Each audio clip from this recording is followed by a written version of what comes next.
Salam saudara pemirsa, selamat berjumpa kembali dengan kami dalam program Berita Pengharapan. Saudara pemirsa, hari ini kita akan membicarakan sesuatu yang sangat penting, tetapi sering dilupakan orang.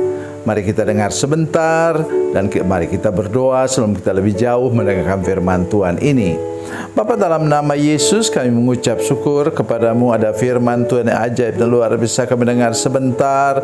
Beri kami daya dorong, motivasi untuk hidup memuliakan nama Tuhan melalui firman Tuhan yang kami dengar ini. Terima kasih Tuhan, dalam nama Yesus, haleluya, amin. Saudara pemirsa, mari kita membaca Alkitab kita dari Perjanjian Lama, Kejadian, kitab Kejadian pasal 1 ayat 1. Kejadian 1 ayat 1, demikian bunyi firman Tuhan. Pada mulanya Allah menciptakan langit dan bumi. Amin. Saudara sekalian, itu sebab saya katakan tadi, karena ini bagian awal, orang menganggap itu hanya sekedar pendahuluan. Tidak, saudara sekalian. Di sini letak kebenaran firman Tuhan seluruh Alkitab sampai kepada kitab Wahyu. Kenapa? Pada mulanya Allah. Sampai di situ dulu. Pada mulanya Allah. Jadi dia itu tidak ada awal, tidak ada akhir. Dia adalah Allah yang menciptakan langit dan bumi. Kalimat di sini yang dipakai bukan seperti orang membuat meja dari kayu, bukan. Tapi dia menciptakan segala sesuatu dari apa yang tidak ada menjadi ada. Nah, sekarang mari saya mengajak kita semua untuk mendengarkan bagian firman Tuhan dalam Perjanjian Baru yang bicara tentang hal yang sama. Mari kita lihat bersama-sama dari Roma pasal 4 ayat 17. Roma pasal 4 ayat 17, demikian kata firman Tuhan. Dengar baik.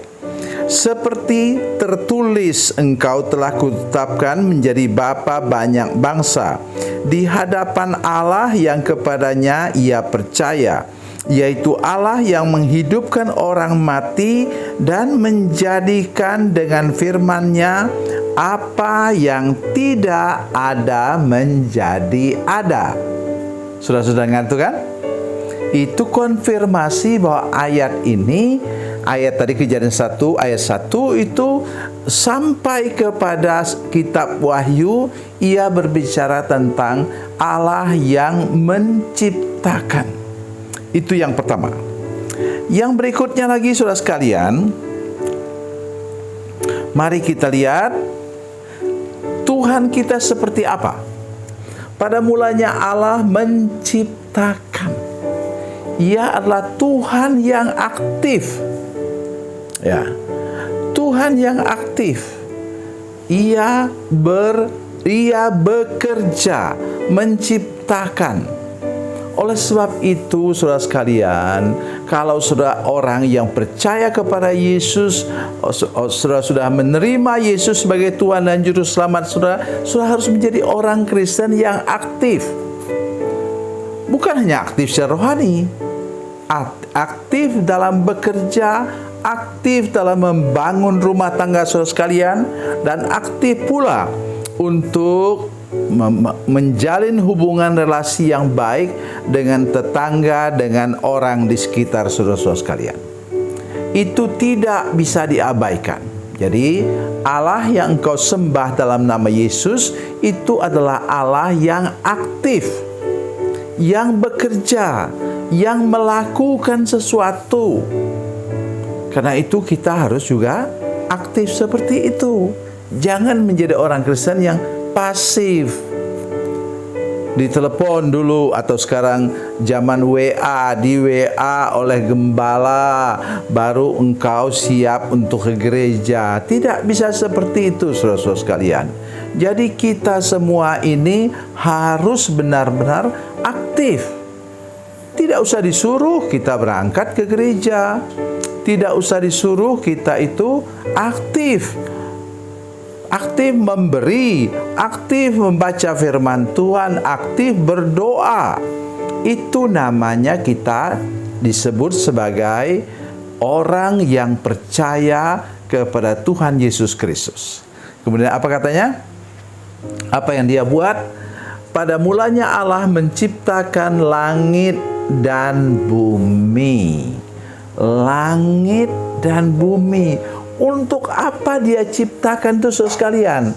Kalau sudah membaca Alkitab, saudara sekalian, seluruh pasal seluruh pasal 1 ini, maka saudara akan melihat bahwa semuanya diciptakan untuk kepentingan siapa? Umat manusia. Saudara lihat, perhatikan, sesudah diciptakan manusia, ayat 31 mengatakan, Allah melihat segala yang dijadikannya itu sungguh sangat baik. Lalu jadilah petang dan jadilah pagi, itulah hari ke-6. Jadi saudara pemirsa sekalian, tolong ingat nih baik-baik. Tuhan ciptakan segala sesuatu untuk kepentingan umat manusia. Sudah tahu, hanya bumilah dari semua semua planet-planet di dunia, di alam semesta ini, hanya satu planet yang berwarna biru. Karena di sana ada kehidupan. Tuhan ciptakan semuanya untuk supaya manusia bisa hidup di sana, misalnya pohon-pohon. Nanti saudara silakan baca itu Kejadian 2 ayat 7, ketika Tuhan menciptakan manusia, Ia menciptakan pohon-pohon supaya ada oksigen untuk nafas kita. Tuhan sempurna menyiapkan segala sesuatu, maka hendaknya kita juga hidup dengan sempurna dalam pujian penyembahan kepada Tuhan. Tuhan Yesus memberkati, Tuhan Yesus baik. Mari kita berdoa. Bapa, dalam nama Yesus, terima kasih banyak Tuhan untuk anugerah-Mu kepada kami. Kami baru mendengarkan firman-Mu, Tuhan yang ajaib, yang luar biasa, yang menciptakan kami dan juga menyediakan semua lingkungan hidup yang berguna untuk kehidupan kami. Terima kasih Tuhan, Engkau Tuhan yang baik, Tuhan yang luar biasa, Allah Bapa kami, dalam nama Yesus. Haleluya. Amin.